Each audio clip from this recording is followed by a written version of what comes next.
Media madaniyati bu nima? Media madaniyati bu jamiyat a'zolarining ommaviy axborot vositalaridan foydalanish madaniyati, ularni tushunish, tahlil qilish, baholash va yaratish qobiliyatini ifodalaydi.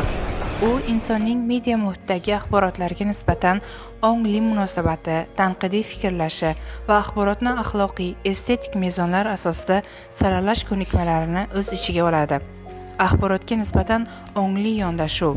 Shaxslar ommaviy axborot vositalari orqali berilayotgan xabarlarni shunchaki qabul qilmaydi, balki uni tahlil qiladi, mantiqiy savollar beradi va haqiqatni ajratishga harakat qiladi. Tanqidiy fikrlash. Assalomu alaykum, hurmatli tinglovchilar. Bugungi mavzuimiz media madaniyatining mazmuni va mohiyati. Ushbu mavzuni quyidagi rejalar bilan davom ettiramiz. Media madaniyatining ahamiyati, media madaniyatining mohiyati, media madaniyatining tarkibiy qismlari. Media madaniyatining asosiy tarkibiy qismlari etik me'yorlarga rioya qilish, xususan 2024-yilning qonunchiligida 3 ta asosiy omilni inson huquqlari, shaxsiy hayoti va ijtimoiy mas'uliyatni hisobga olish talab qilinadi.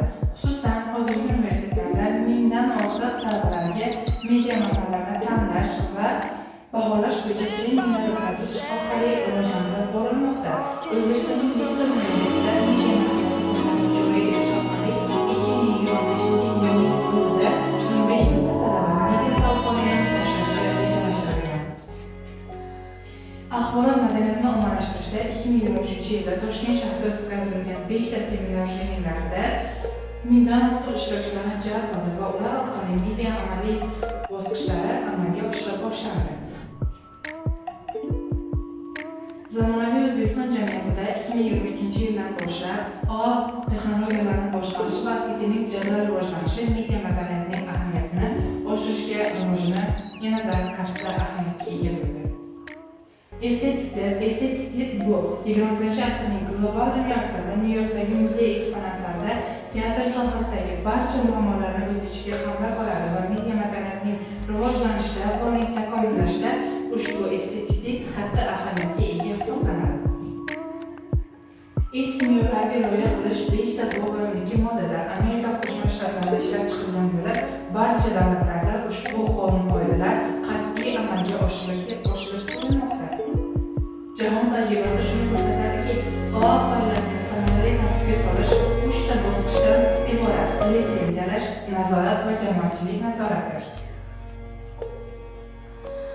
Media madaniyatining asosiy funksiyalari. Axborot funksiyasi. Media insonlarga yangilik, ma'lumot, tahlil va fikrlar yetkazadi. Media madaniyati esa bu axborotlarni to'g'ri tushunish va baholash qobiliyatini shakllantiradi. Ta'limiy funksiyasi. Media orqali bilim va ko'nikmalar egallanadi. Shu bilan birga, media muhitda ta'limiy kontentni tanlay olish ham media madaniyatining ko'rinishidir.